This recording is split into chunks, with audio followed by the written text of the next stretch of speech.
Breaking news చూస్తున్నాం. ఇటు అమెరికాకి ఇరాన్ బిగ్ వార్నింగ్. ఈ రాత్రికి అమెరికాలోని టెక్ దిగ్గజ కంపెనీలన్నిటిపైన దాడి చేయబోతున్నాం. ఇటు Google, Apple, meta, Microsoft, Tesla, Oracle, Amazon ఇలాంటి కంపెనీలే ఇటు ఇరాన్ దాడులకు టార్గెట్గా ఉండబోతున్నాయి. ఈరోజు రాత్రి 8 గంటల నుంచి దాడులను ప్రారంభిస్తామంటూ ఇటు ఇరాన్ చెప్పుకొచ్చింది.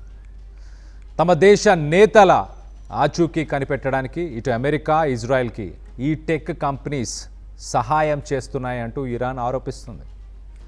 ఇరాన్ వార్నింగ్తో అమెరికా వ్యాప్తంగా ప్రస్తుతానికి భయాందోళనలకు గురి అవుతున్నారు. ఒక్కసారిగా ఇటు ఇరాన్ లిస్ట్ అవుట్ చేసిన ఆ కంపెనీస్ని కూడా ఒకసారి ఆ వార్నింగ్ ఏంటి, ఏ కంపెనీస్ని టార్గెట్ చేయబోతుంది, దానికి సంబంధించిన లిస్టును కూడా ఉంది. ఆ లిస్టును కూడా రైట్ సైడ్ బాక్స్లో చూస్తున్నాం. ఒకసారి ఆ కంపెనీస్ డీటెయిల్స్ కూడా ఒకసారి చెప్పే ప్రయత్నం చేస్తా. Iran is going to target US tech and defense companies starting from April 1st. Iran has warned all employees to evacuate. These companies combined market cap hits nearly 19 trillion.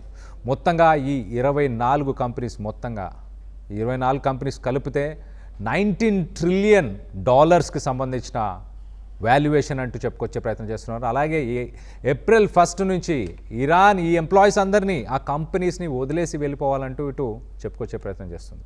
So Gulf దేశాల్లో ఇటు Cisco, HP, Intel, Oracle, Microsoft, Apple, Google, Meta, IBM, Dell, Palantir, Nvidia, JP Morgan, Tesla, general electric, Spire solutions, G42, Boeing ఈ companies అన్నీ కూడా Gulf కంట్రీస్లో ఈ కంపెనీస్కి సంబంధించిన ఈ ఆఫీసెస్ అన్నీ కూడా ఇటు ఇజ్రాయెల్, అమెరికా ఈ 2 దేశాలకి ఇటు ఇరాన్కి సంబంధించిన క్రిటికల్ ఇన్ఫర్మేషన్, ఇంటెలిజెన్స్ ఇన్ఫర్మేషన్ వీటన్నిటికీ ఇది కోఆపరేట్ చేసే ఈ కంపెనీస్ అంటూ ఇవి ప్రస్తుతానికి మా టార్గెట్స్.